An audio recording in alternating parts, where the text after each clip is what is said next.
Can you hear me? Is this microphone working? No. Good afternoon.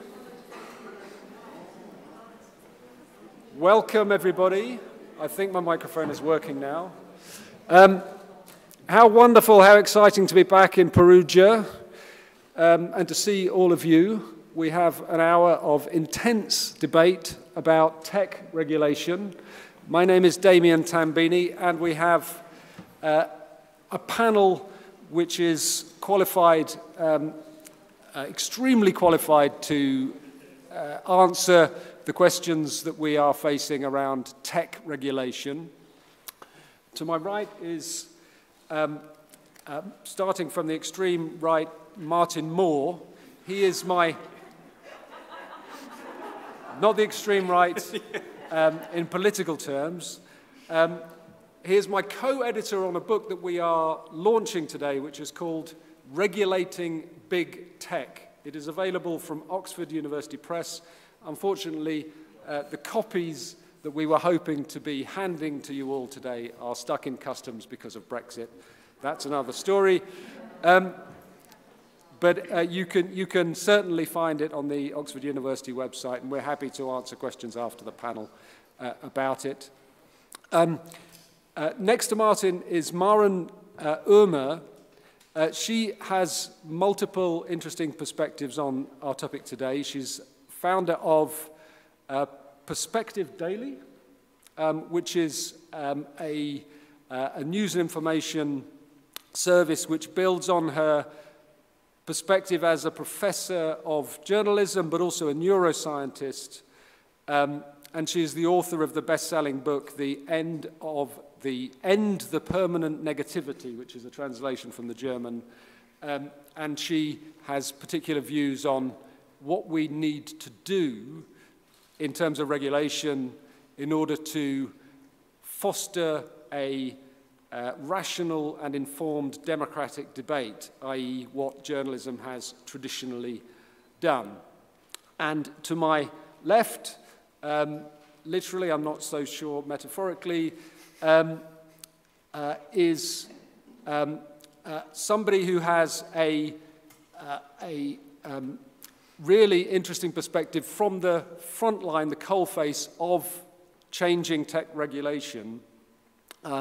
He is Paul Nemitz. He is a special advisor to the European Commission. He's performed multiple roles. He's also a professor of law and one of our authors, along with Mariana Mazzucato and a number of other people who have shown their views on the big picture in tech regulation and its implications for not only journalism but democracy itself in our book. And Paul will be describing, I think, what is actually happening from the point of view of the European Commission. And I would say the European Commission is viewed in global terms as where tech regulation is happening. So 2 or 3 years ago, Martin and I were in this very room talking about our previous book, which is called Digital Dominance, and which was a book about why we need tech regulation. And despite the pandemic, despite the various global crises, we are now looking at a situation in which there are a huge amount of separate activities in terms of tech regulation. The Digital Services Act will set out new duties and responsibilities for tech platforms to do a range of things in terms of assessing the risks associated with what large tech search and social platforms do, including in relation to disinformation and trusted news. The Digital Markets Act will adjust the market structure and the do's and don'ts of competition and set out a number of new duties on very large online platforms, for example. And we have a range of other instruments, which I'm sure Paul will say more about in terms of the e-privacy directive, a new European directive on data, the AI Act. So a huge amount of activity, all coming together, and really the political will seems to be there to move towards a new world in which tech platforms are more responsible for the impact of their services on society. So all of the things that in Perugia we've been asking for years, including that platforms should do something for journalism, are now happening. So I'm going to turn to Martin first of all. We want to have a reality check. We want to understand what's happening, Martin, and that's certainly something that we've been doing in our work with the books that we've put together. But is it enough? And what is the big picture here in terms of what's happening, what we're trying to achieve, and whether the current proposals for regulated big tech are enough? Can you say a little bit more about why we put the book together and what you think is at stake here?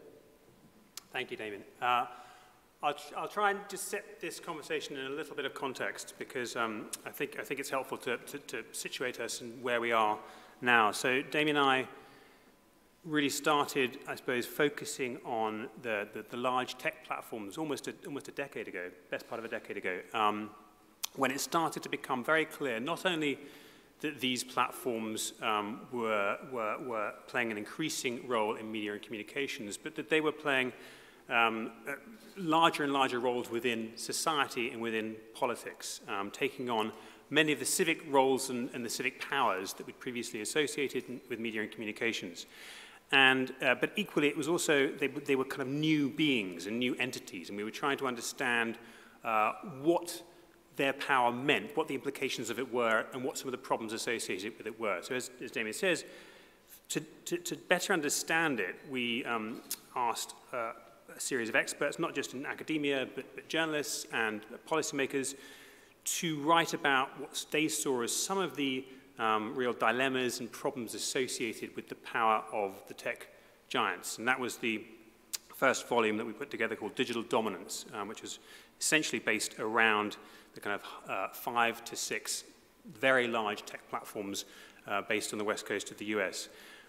But what was really clear from doing that volume was not only that these platforms were huge and that they were causing significant problems within society, problems that were going to have to be addressed, but that these problems were immensely complex, and actually that they required an awful lot of thought to understand them before we could work out how best to address them. The problem was, we published that book in 2018, and already there was this, thanks to 2016 and Brexit and Trump, there was this sort of tsunami of rising concern about their power, and a very strong message of something must be done. And our particular concern at that point was not, I mean, we've been pushing, regulation as far as we could see was inevitable. It wasn't whether regulation should happen, it was what regulation and what would be the implications to regulation, and would it go too far? And our concern was that unless we really gave more thought, more broader and deeper thought to the problems and how to address them, then we'd end up with a whole series of regulations which had many, many unintended repercussions, which I think is sadly, to a certain extent, where we're going now with some of the regulations.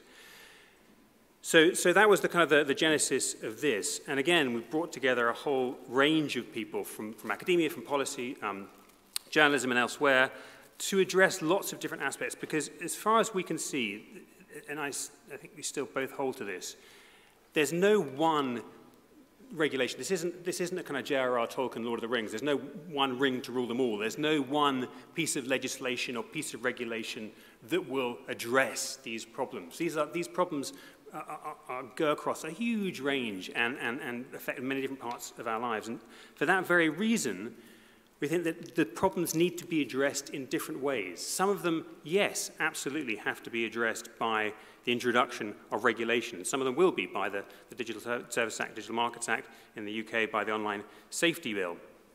But equally, there are so many other levers that we need to pull if we're to address the power of these huge companies, some of which are around competition legislation and antitrust, some of which are around thinking about positive interventions, not just negative ones. I think at the moment we're constantly thinking about how we constrain and control and give responsibilities and obligations to these tech giants, rather than thinking about what media and communications environment, what technological environment do we want, and how are we going to get there?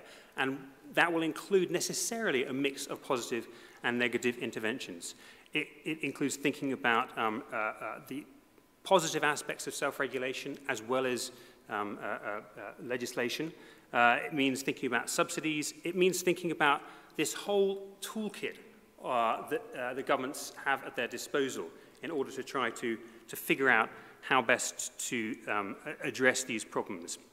And I suppose some of the, just to raise some of the questions that we were trying to answer that I think are still, maybe we can discuss these in the panel, are still relatively unanswered, is what role, should governments play in all this? How big or small a role should governments be in running this regulation? We've always been understandably and I think rightly concerned about the role of government when it comes to freedom of speech and freedom of expression and playing too great a role in our lives. But that's what some of the regulation proposes that they do. How do we, if we want to get to a more kind of mixed ecology of tech platforms, then how do we get there? How do we kind of move away from this oligopoly of a tiny number of companies dominating our lives? How do we kind of start to reconcile the contradictions between nations and regions that are holding us back when it comes to this regulation? For example, in terms of conceptualizations of free speech. In the US, there, as Damien will talk to, there have been many centuries of different understanding and jurisprudence around free speech compared to a much more sort of, if you like, sort of bounded ideas of free speech in Europe. How do we reconcile those? And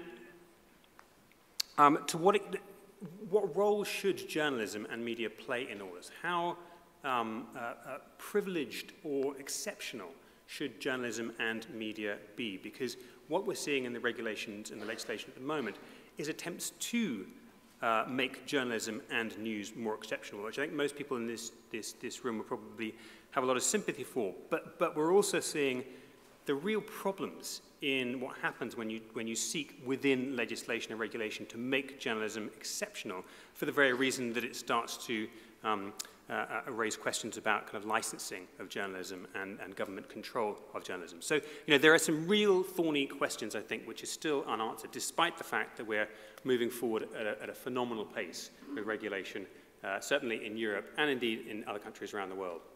So is it fair to say in a way that part of what you're saying is that, yes, we've been pushing, and journalists and the news media, I would say, have been lobbying and pushing for new regulation, in part in order to make journalism and news more sustainable. But we're at a moment of worrying about a sorcerer's apprentice in a way. What have we created in this regulation, and will there be too many unintended consequences, including the potential for more state control of the media in the new regulatory frameworks that we're creating? So there are a lot of dangers in this. Now, Paul, you're one of the key movers and shakers in actually making this happen at the European level. So I'd be really interested to get your perspective on what is happening in the range of activities at the European level, also domestically in European member states, and your view on what might come out of this, whether it's too much, and do you think Martin is right to be worried about the potential for future state control of public opinion and of the media in some of the new regulatory developments? Well, thank you very much. I would straight away say no. And I tell you why. Because, first of all, on the level of competences, there's a very clear division of labor between the level of the European Union on the one hand and the member states on the other hand, namely media law. The law which directly relates to the activity of journalism is a matter of the member states. Please tell me the element of the European law package which is now on the table, and I admit it's big, which is directly impacting on the work of journalists like national media law does. And I can exemplify this a little bit further. For example, when it comes to dominance, that's a very important word in our discussion, we have a two-step test. The first test is general dominance in the market, economic dominance. That is the test of the European Union competition law. And then there's a second level, which is the dominance in the media sector. That is exclusively a matter of member states' law. So I would submit to you that the concern that out of the regulations, and the plural is absolutely right, which are on the table in the European Union now, there are dangers for government control of media. I don't see it. I also don't see, I have to say, the great potential for self-regulation. In media, yes, and there's a long tradition of self-regulation in media, but for all the rest of the subjects, please show me the examples where self-regulations worked. The experience in Europe, let's say, in the relationship to the GAFAM, the big dominant companies we are talking about here, Google, Apple, Facebook, Amazon, Microsoft, and so on, is an experience of unheld promises.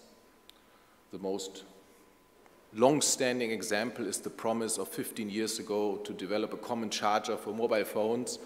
It was nicely signed, you know, they all signed up to it, and you know, of course the Commission, always being in a political majority of elements of neoliberalism always present, of course believed in this, and we all signed it up, and 15 years later nothing has happened. Now we do legislation.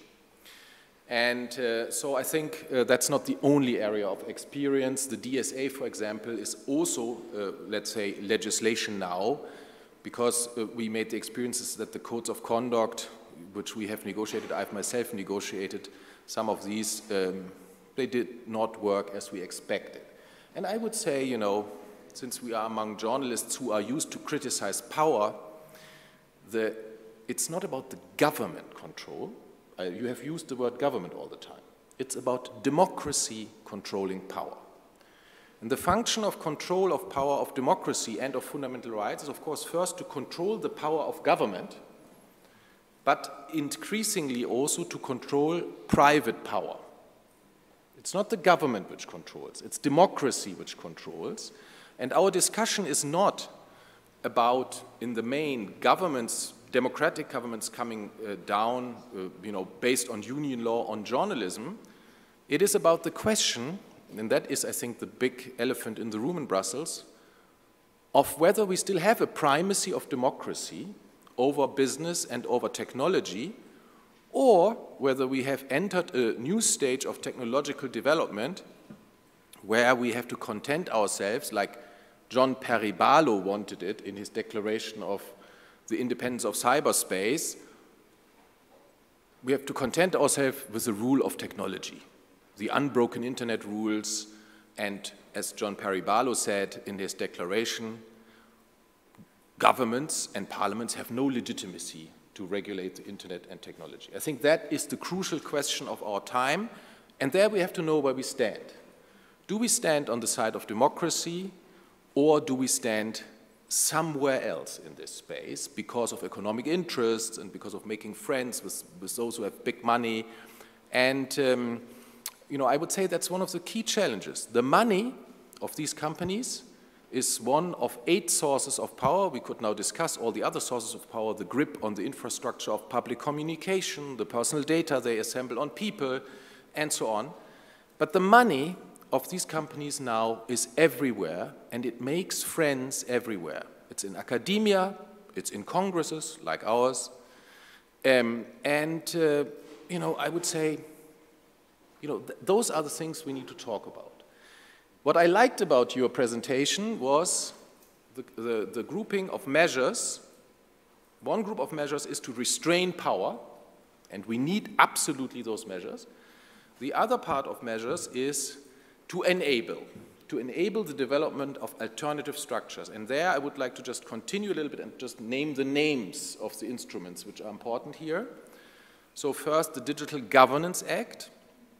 that's now already adopted, that has the ambition to incentivize the creation of data intermediaries, which assemble data of people and businesses and make them available for startups and for public interest in a way which, let's say, creates a plurality bigger than the oligopoly which we are now facing when it comes to data.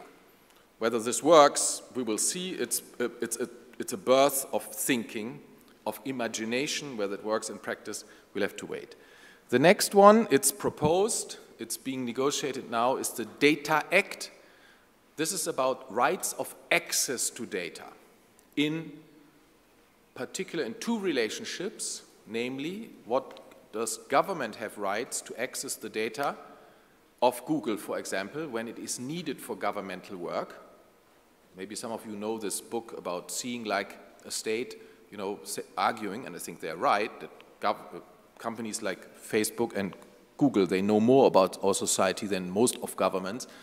And certainly you cannot do serious social science anymore without, today, without getting the raw data from these companies. And, you know, they sit on the raw data and they use them as power. So the question is, what rights can we create for governments to access these data, but also for private parties? If you are a startup today and you want to train your algorithm, you need data, but they have it and you don't get it unless there's a right to access to this data. And the third element of the Data Act is a more profane thing, which is to make it simpler to switch between cloud providers. You know, the problem of lock-in into the cloud, we can maybe loosen up competition a little bit. It's, by the way, also a market 95% dominated by American companies, which is no good thing. And then we move on to the elections. We have a very specific legislative act on election advertisement, where we want to empower people to understand how parties in the election process target them individually in order to come back to something which was good in the pre-internet age. Namely, that we could see what is the message of a political party for elections.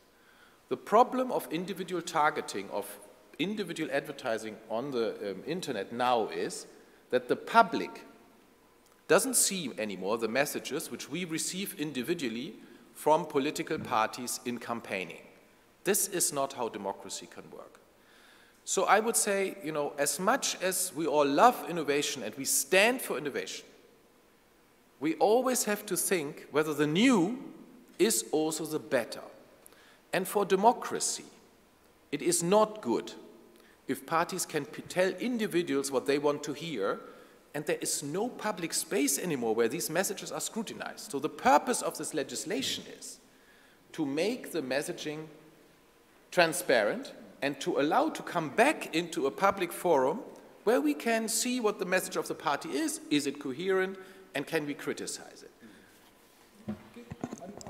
Aaron, in just a minute, but I'm going to come back to you on some of the points you raised and your kind of counter to Martin's point.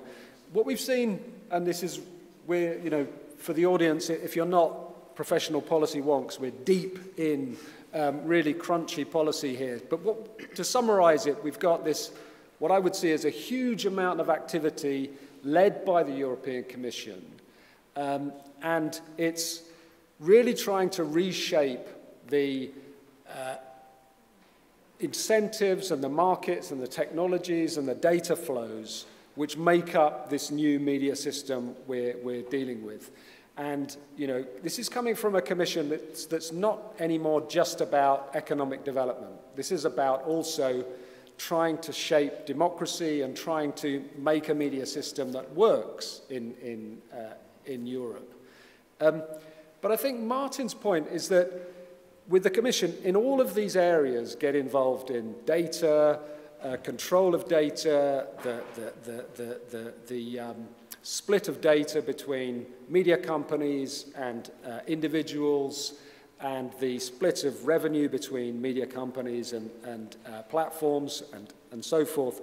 All of these games, there are a number of potential unintended consequences. And the example, just taking the Digital Services Act, of which basically says to platforms and very large platforms, there are a number of things you can and can't do, including, for example, maybe in relation to disinformation, or defining what is trusted media, making certain media more prominent, which might be taken into account in a risk assessment. In those new rules and new structures of governance, there is the potential for governments to do what, since time immemorial, they have always sought to do, which is to say, okay, we have new ways of controlling the media, controlling the information flow, and we have to do it because this is the new European law. And one of the panels this morning, which was about media in Eastern Europe, this was specifically raised, that in some cases it was Marius Dragomir, who is now in exile from Hungary, said that this is one of the main processes of media capture, which is, for example, using, he mentioned the GDPR as an area where governments use European law in order to put pressure, particularly on the media. So I don't know if you might want to think about, you know, potential unintended consequences in all of this. Yeah. Okay, but I mean, this is a classic Silicon Valley argument. I call it the test of Erdogan. Yes, and the test of Erdogan goes like this. They come to us and say, you shouldn't make this law, because they don't want any law. They don't want to be bound by law. And we say, why? Well, it could be misused by Erdogan. Well, I mean, you know, any law, of course, will be misused by Erdogan and by Putin and by the Communist Party in China and probably also by Mr. Orban. But we cannot, in a democracy, subject ourselves to that test. What Orban is doing and what others are doing with privacy law, going after journalists, is surely illegal. But to come to Brussels and to say, you should not do any of these laws because they will be abused by dictators, you know, I would say that's a misunderstanding of how democracy should function. And I cannot accept that argument. Our laws are tested against fundamental rights catalog, binding. Then they are tested by independent courts and, if necessary, also by a system of court and catalog of human rights outside our countries. We are the only continent who has this system. So if Silicon Valley, excuse me? Of course they are in the EU, but no, of course they're in the EU, but we live under the rule of law, and the rule of law gives to the European Commission very limited instruments to control the democracy in member states. And I'm happy to expand on that. That is one of the great weaknesses of European integration, that we started as European Economic Union, and we have moved only so far. But for example, the Charter of Fundamental Rights is not like the European Convention of Human Rights, a general Charter of Human Rights. It only applies where member states execute EU law. And we can only act against member states through infringement procedures, and what we are trying to introduce now, which take a long time, rule of law, what we are trying to introduce now is to withhold money to the countries if they don't respect some of the basic rules. But all of this has to be done according to the rule of law. There is no quick fix in this. Yeah? So this is a fascinating debate, and I would really like to get involved in it. Unfortunately, there's a sign saying here, no questions from the audience. So there's your speech rights gone. But I can't let a whole half an hour go past without bringing Marin in. You're not coming from the point of view of thinking about all of these forms of regulation, but you do have views on you know, the depth of what these platforms are doing to us, our minds, the way we communicate, which may have implications for future policy. I wonder if you can expand on that.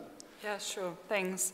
And thanks for the great introduction. So now I don't have to pretend that I know about policies. But as you said, I'm trying to understand it. I'm trying to work together with people who are actually involved, like Paul and others, because I think it's really fundamental that we ask ourselves, what's the goal? And Paul pointed to that, like, what's the goal of a democracy, right? Why do we want to defend democracies? Right now, we are all asking ourselves these questions even more because we have a war in the European sphere, so to say. And the question there when it comes to big tech is really, okay, how do we make decisions? And that's where policies and politicians and people like Paul and you guys come in as well, because I mean, it clearly says no questions from the audience, but I can ask you questions. So you don't have to answer, you just have to raise your hand. Who thinks is a rational actor most of the time? Hands up, please. You included, yeah. Very, very dang, because you're skeptical, right? If a neuroscientist asks this question, you're very skeptical. But I wonder if this would be anonymous and so on, whether you would raise your hand. But that's the thing we really have to ask ourselves first, I think, if we want to make decisions about goals and where we want to go. Because most of the time we are not. Why not? And now I give a lecture. I'm a professor, so I love to give lectures, of course. I'm not going to do that. Don't run off. But I could talk about cognitive biases for, I don't know, days, weeks. And of course, we all have them. And politicians have them too, yes. And people who work in companies, I put it like really neutral here on purpose, have them too. So the only chance we have to address these cognitive biases, and that's the elephants in the room, is if we talk about them and ask the question, what's your goal, where do you want to go to, and then we can make proper or better decisions that serve us, that serve our democracies, and that also protect these democracies. Because right now, from my point of view, as a human being and as a neuroscientist and as somebody who's trying to understand the world, we are really on the edge of risking a lot.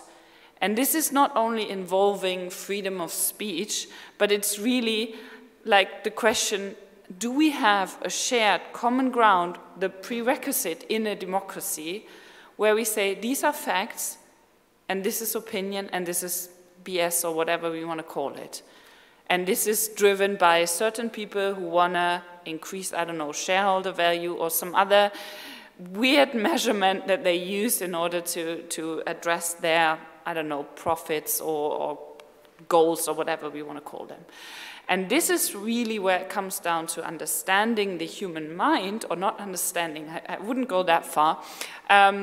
Let's say address the human mind. Take the human mind as a factor that is important and that kicks in every personal decision, every political decision, every policy making, and every decision where companies, and this was an important aspect, or all of the things were important, you said, of course, but for me, the crucial aspect to ask ourselves as human beings, but also as people who live together and who organize themselves in democracies these days, where hopefully sometime some more in the future, where we have to ask ourselves, where are we going to go from here? And is it okay that companies have more power than certain governments? That I've just read a nice, in terms of very impressive table this morning that was addressing the wealth of the 10 most wealthy in terms of financial wealth humans on this planet, of course all men, and I'm not going to talk about gender today, I promise, but it comes to certain values, of course, that's, and I guess we're all familiar with that. All men, and they now are in charge of 1.4%, that was the stats, and it doesn't matter whether it's 1.4 or 1.3% of the world economy, 10 individuals. And they are in charge of certain companies we all know. That's the companies you've been writing a book about. That's the companies I'm thinking about a lot and that you try to regulate, and others. And that's a problem. Because then, when we come back to what I started to address in the beginning, like, what's the goal? What's the goal of these people? And what cognitive biases are involved here?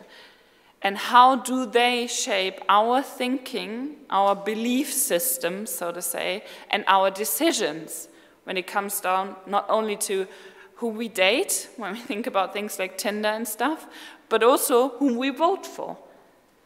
individual targeting, and all these things. And that's the elephants, it's really elephants in the room that we have to talk about more. If we want to have a future on this planet, haven't started talking about the climate crisis, but yeah. So I just want to pick up a couple of points about cognitive biases and behavioral biases, because it really affects, I think, the range of regulatory tools that we have at our disposal and how we think about the role of competition and the so-called marketplace of ideas in solving some of these problems. Because there is an ideological context to all of this that we can understand, and we can think about it in behavioral economics and the way that it's challenged the orthodoxy in what you might call neoclassical or even neoliberal economics. Or the Homo economicus, right? So Homo economicus, the idea that,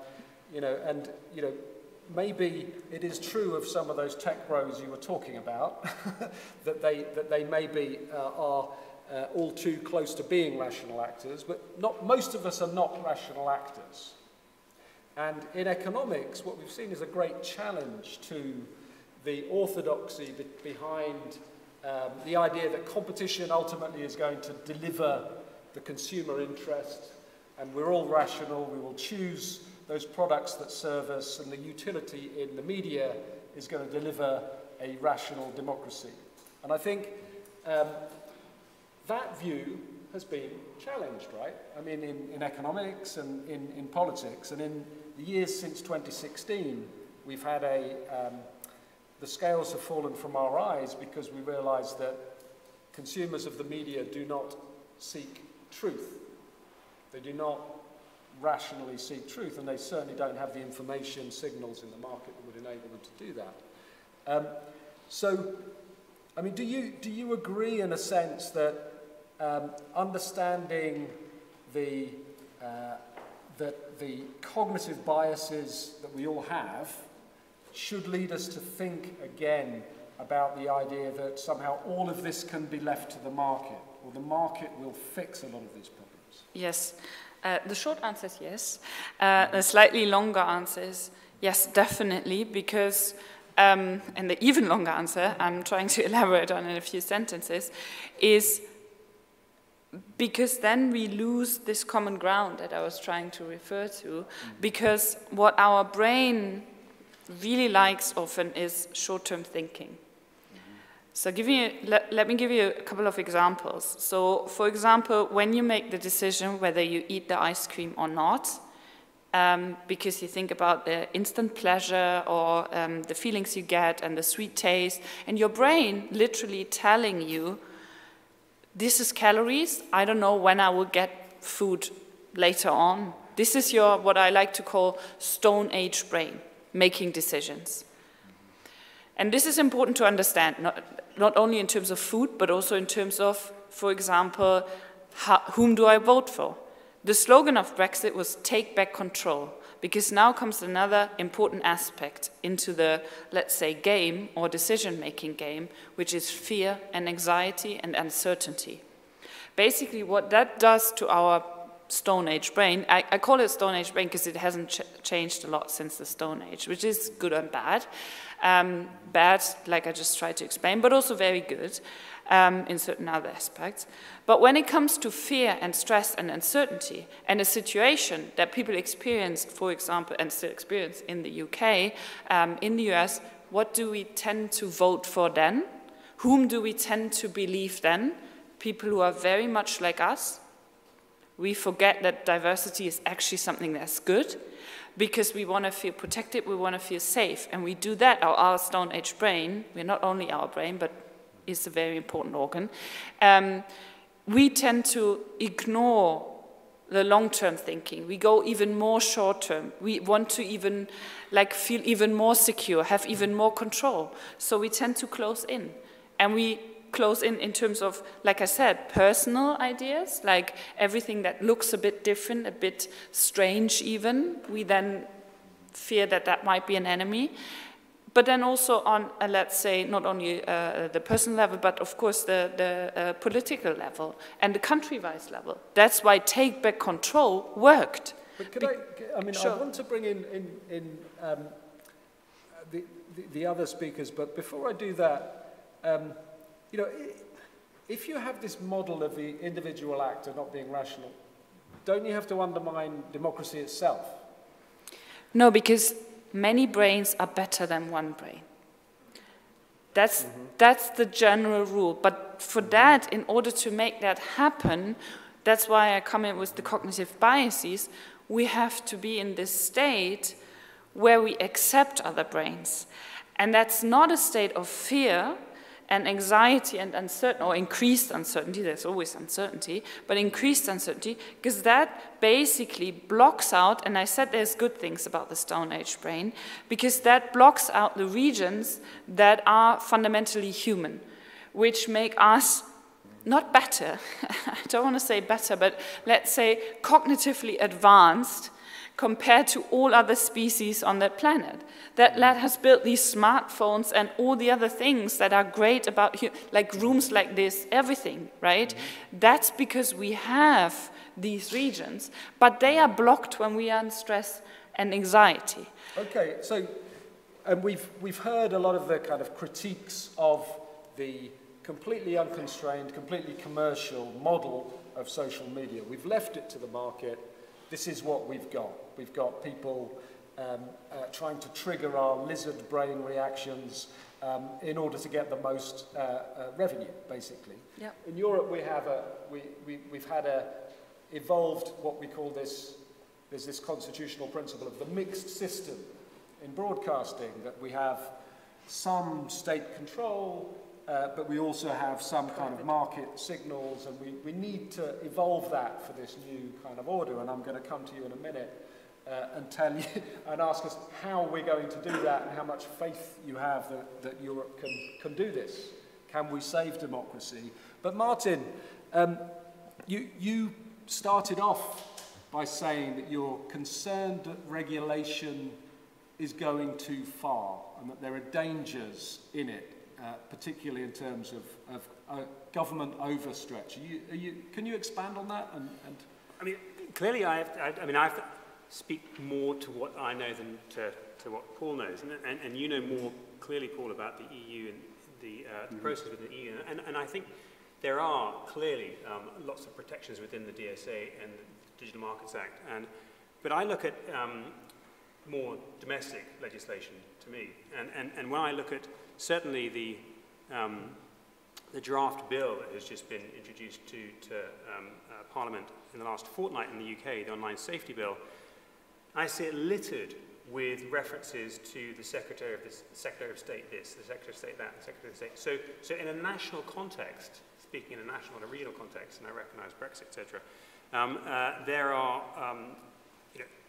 many, many ways in which one can see how not just the government, but individual kind of ministers within the government can intervene in the process.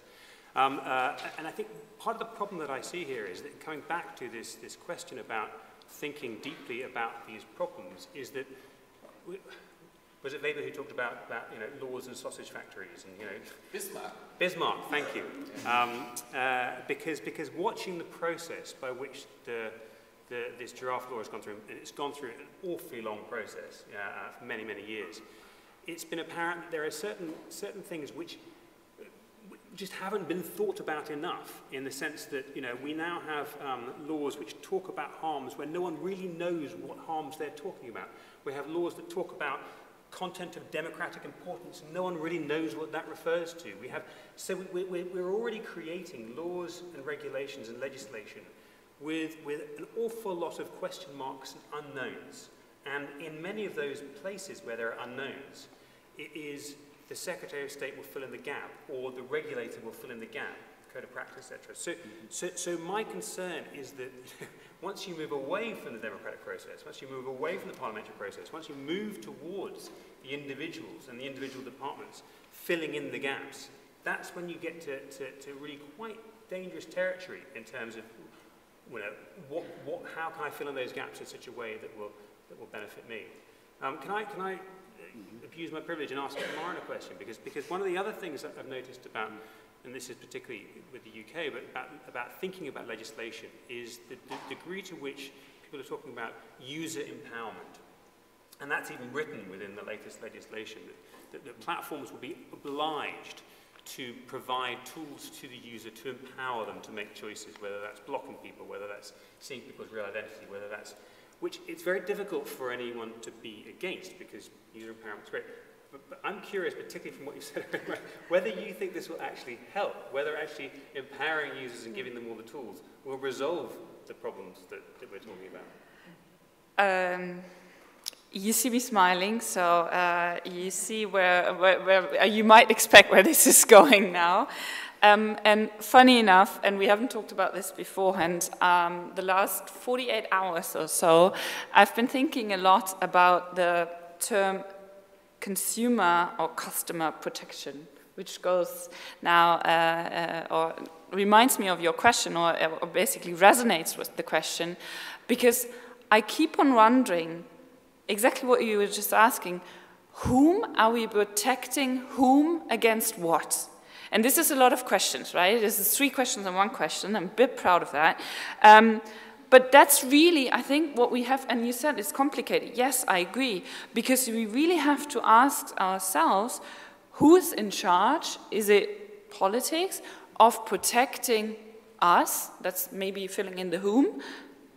Against what? Or not protecting us, because that's what I liked. I like many things you said, but when you first introduced this realm of complexity, when you asked the question, okay, are we actually looking at this from a responsibility focus? Like, who's responsible for this?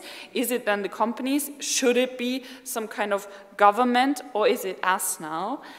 And then raising the question, okay, if it's the governments, but they also have these cognitive biases, right? So do we need some kind of meta-god-like level who's making decisions for us if it's no longer us? And I don't want to be too philosophical here, I promise. I'm bringing it back down to us and making decisions. Because if we ask ourselves, okay, customer protection, we have to ask the question, okay, what's the goal, right? Do we want people to be informed? You are journalists, right? Or somewhere working in the realm of journalism. Well, I guess so, because that's, as far as I understand journalism, and I've been practicing journalism myself for a couple of years now, understand my task, right? Being informed, informing other people, and that's the second ingredient that's important, enabling people, and that's where it comes back to your question, to make decisions.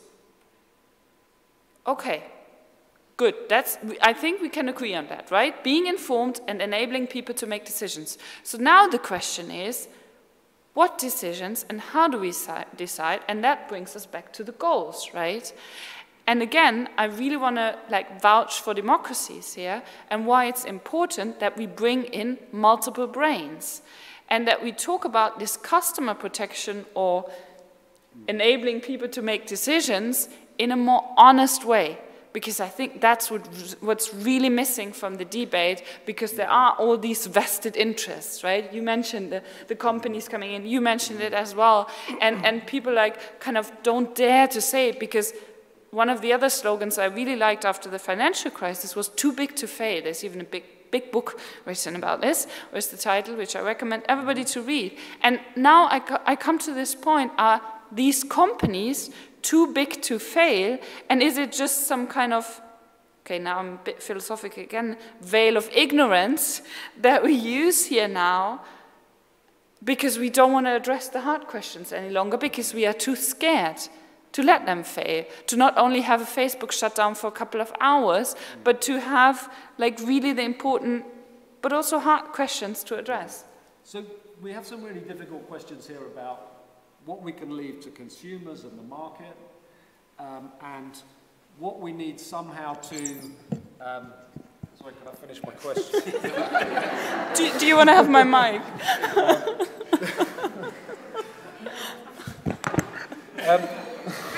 See, see, this is two brains already not being able to share a microphone, right? He's raring to go. God, that speaks volumes, doesn't it? But you know, we have these really difficult problems about, you know, how can we shape this information environment in ways that serve democracy, serve consumers' interests, without taking too much control away. And how can we do it in an atmosphere of conspiracy theories and mistrust, where people very, very quick to say they are trying to control our information. This is a conspiracy.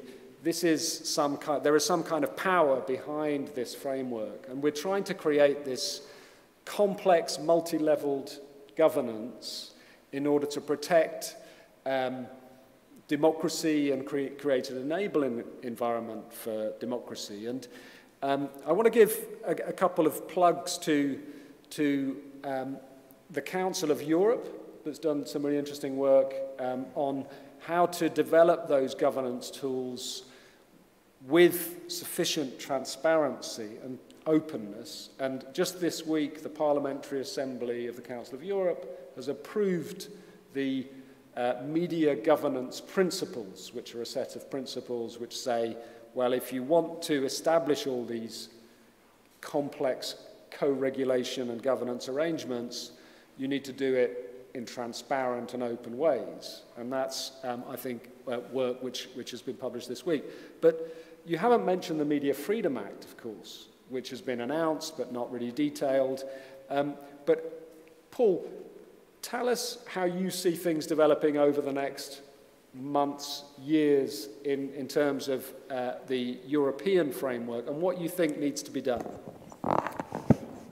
Sorry for grabbing the microphone. I was so inspired by Maren, much more than by I'm what the one you just to blame said. here. No, you're not to blame. But so first of all, I mean, just to answer to this conundrum, you know, we individuals and they're the big players, and, you know, consumer protection, how is this going to work? I have a very clear answer to this. This is the answer of a lawyer.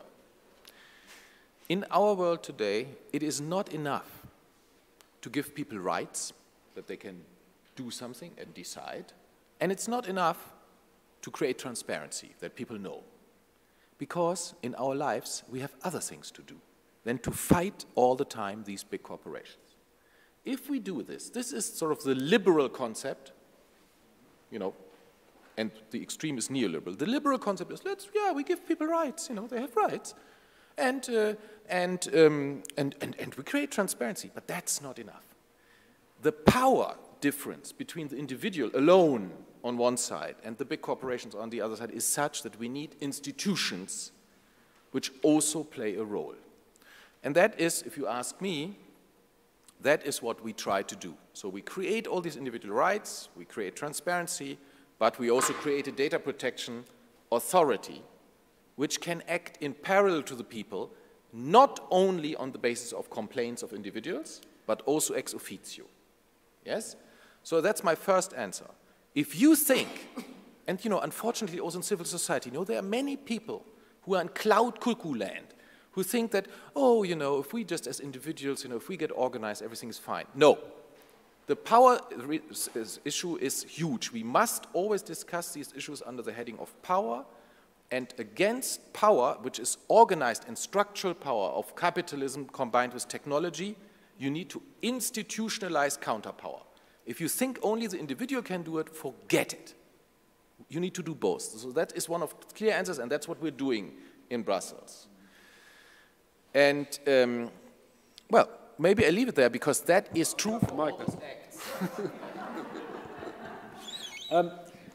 We have just a couple of minutes, and I'm aware that there are a lot of journalists in the room who may even be covering this, and who may even be interested in the tech regulation as a story. And I'm really strongly of the view that it's extremely important that there is a public debate about these things. And I think journalists have a particular role to play in communicating these, as we've seen today, really complicated, difficult issues of regulation to a wider audience. And I want to just ask the panelists, and I also have one myself, what they think journalists should be focusing on and watching Obviously, there is going to be a huge lobby, particularly from the tech platforms, and let's not forget that a lot of the regulation being considered is actually something that has been campaigned for and lobbied for, particularly by the news media.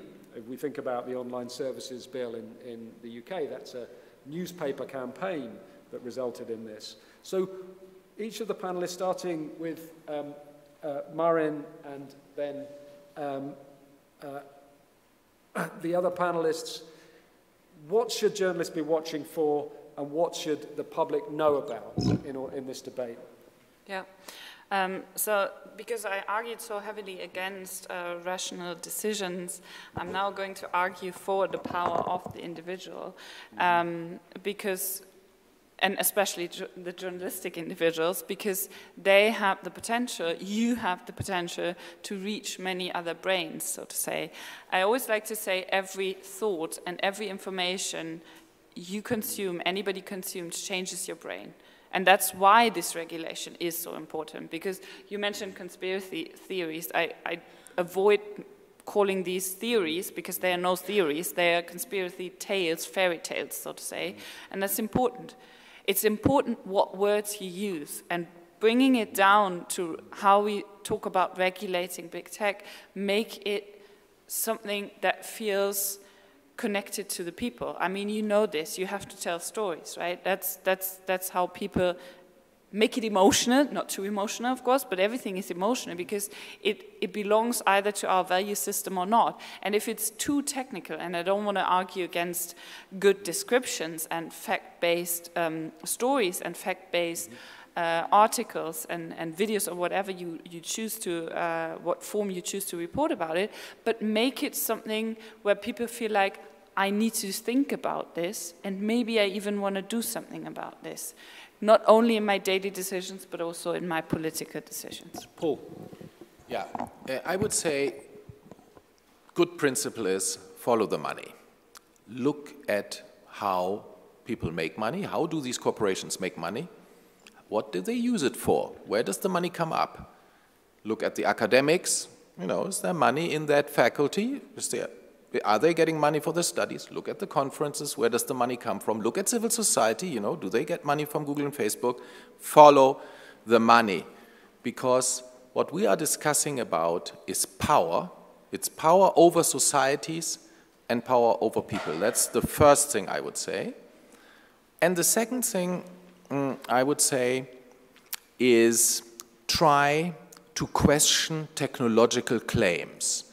We cannot do this technologically, this is not possible, or we are not doing this.